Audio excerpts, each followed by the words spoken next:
Hello, I'm attorney Lewis Haskell, and a couple days ago, the PPP program came to its official end on June 30th with $130 billion unspent.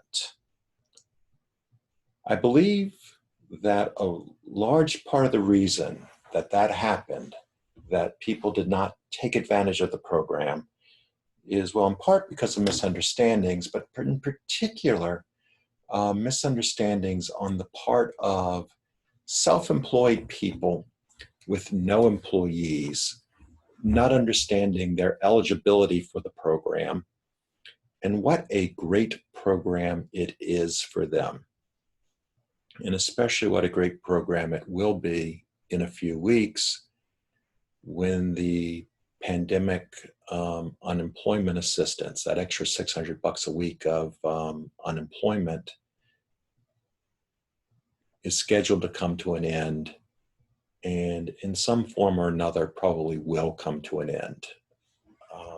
I hate to make political predictions, although,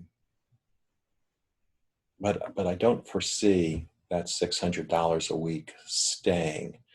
I do think they'll replace it with something. I can't see them making people go to straight unemployment either.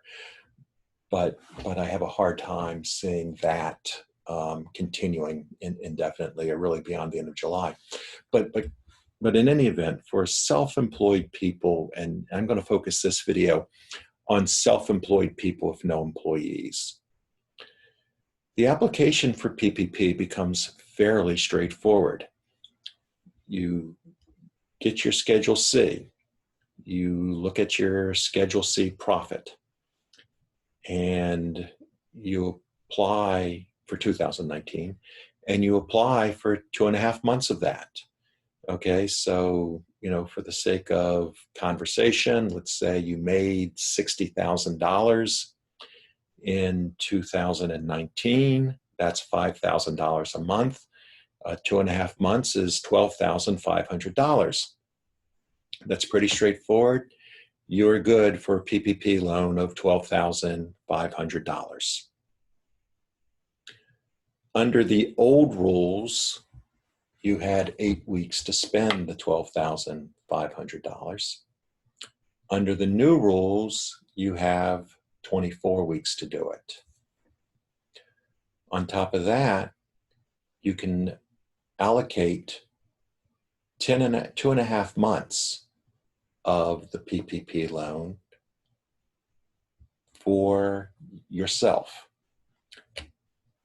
So as it happens, that is exactly what the loan is for. I mean, in other words, they gave you $12,500 based on your own compensation.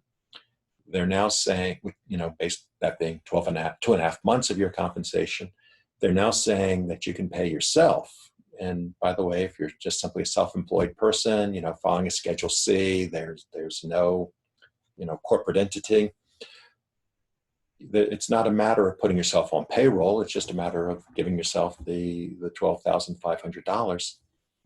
It's free money. In fact, it's in this scenario, it's tax-free free money. There's no tax on the forgiveness. You're not allowed.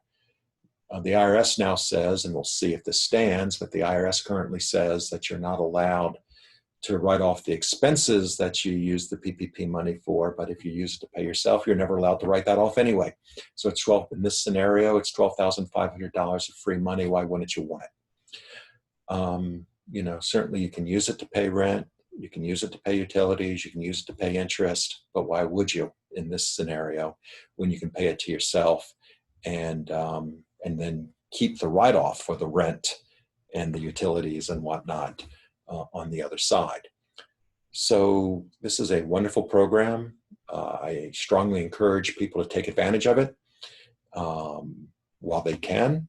And if you have any questions or need any help, you're certainly welcome to reach out to me, and we can have a broader discussion of what else is out there to help you. Let me refer you to my blog at attorneyhaskell.com, or to my series of videos on helping small businesses struggling through COVID-19. And until then, I invite you to be safe and be strong.